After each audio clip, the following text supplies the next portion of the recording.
Hey guys, how's it going? Gams here.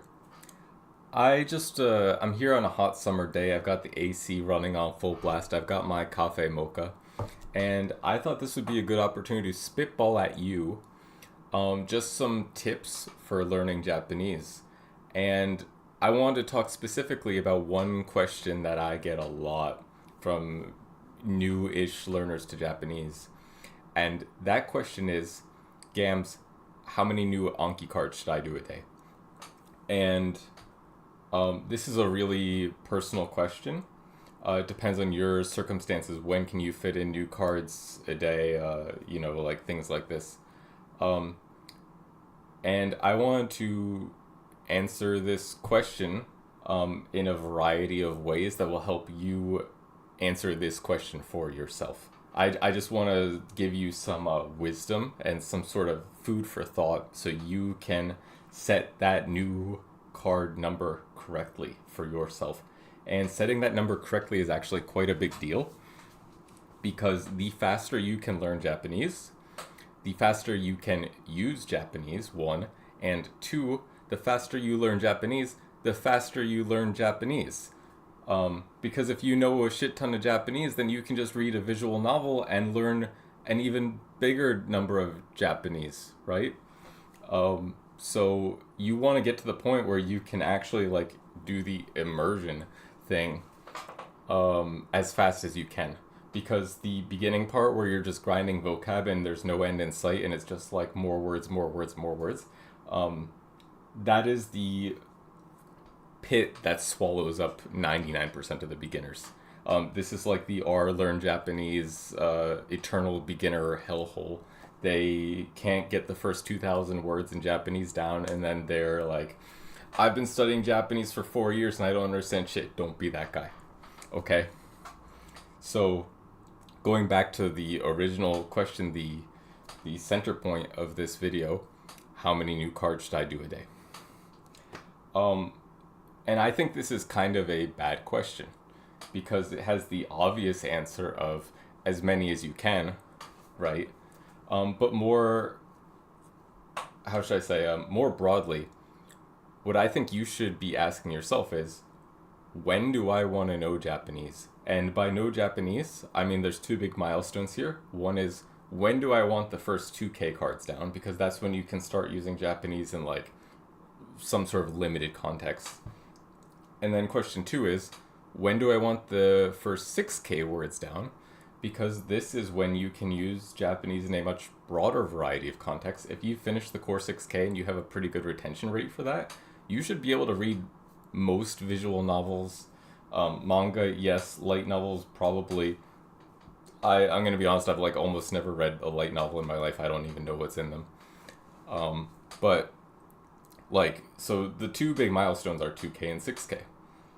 And this is true of basically every language. That's not a Japanese specific thing. There's like a bunch of linguistics papers about that. Like, you can ask me to link them later if you want. But anyway. So when I say when do you want to learn these things, I want you to literally pick a day on your calendar, and you can say like, okay, this day that's like let's say you're a pure beginner, you just finished the first hiragana, katakana, and like your basic grammar from like Take Him or Genki or something. You can just pick a day like, I want to have the first 2,000 words done a year from now, which is very reasonable. And then you can basically just draw a straight line from today to like 1 year from now. So that's 365 days. And then 2,000 divided by 365 is how many new cards you need to learn on average to hit that milestone. Okay? So basically, you can start slow and then pick up the pace, right? As long as the line connecting like the beginning to the end, it gets you to 2,000 by day 365, you're good, right? So this is what I want you to think about.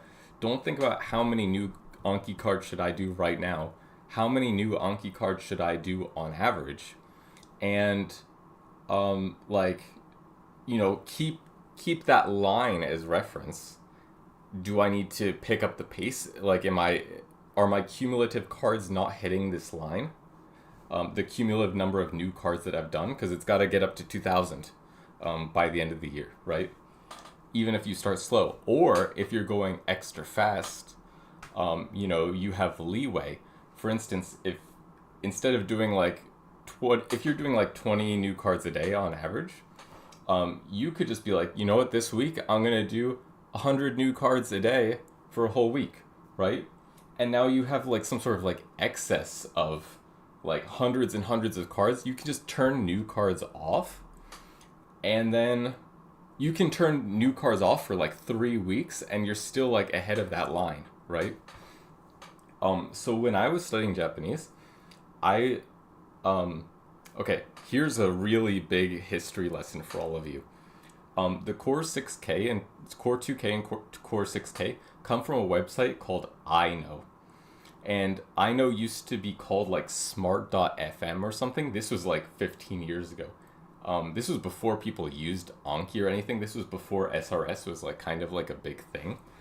So when I was in like middle high school, I actually used this on this website. I was like one of the first users of the Core 2K, 6K.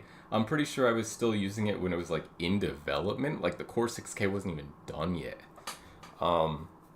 But anyway, this website would not let you do that many new cards a day. So what I would do is I would do Core 2K step 1 and step 2 and step 3 and step 4 and step 5. They had divided into steps. I would do as many cards as I could for all of those steps every day. So I was doing like hundreds of new cards a day. I don't know where I'm going with this anecdote. It just please that's a history lesson for you. Anyway, so if you do like hundreds and hundreds of new cards a day like I did, you can put the brakes on. This is what I'm getting at. It's better to do more new cards than less new cards. The new cards are like the hard part of your study. First of all, because it's literally gibberish. If you have a new card, you're pretty much guaranteed to not understand it, and that's not only is it gibberish and like you're gonna take some time to understand it. It's stressful. Whereas the really old cards, like you hear, you have the instant recognition. You feel good about yourself. So you also have to like deal with this mental state, like this push and pull of like stress from new cards and also like dopamine from the old cards. It's kind of like how should I say, like a bipolar disorder. You are basically inducing bipolar disorder into yourself by doing Anki. So that's kind of what I want to tell you. And like, of course, the more new cards you do, the more stress you're gonna get.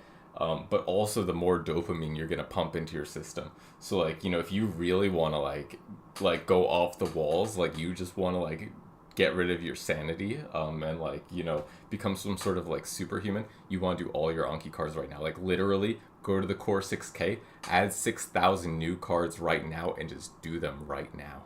Okay. I did this with Korean once, and I literally did like an entire full Anki deck, like basically memorizing the dictionary. This was like sometime like late 2013 or early 2014 or so.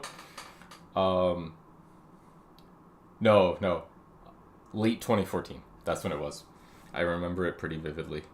And yeah, I just did like a whole Anki deck of thousands and thousands of cards in one day. I also had to like fiddle with the when the reset happens thing. Like I gave myself essentially not 24 hours but like 48 hours to do it by setting the clock to be like, my Anki cards reset at like I don't know, like the next day kind of thing. And yeah, so I did this entire Anki deck at once, like literally over a 48-hour period, an entire Anki deck of every Korean word, the whole dictionary. And then here's the cool part. Once you're done doing that, you have to do reviews, and then you get to do the whole thing all over again.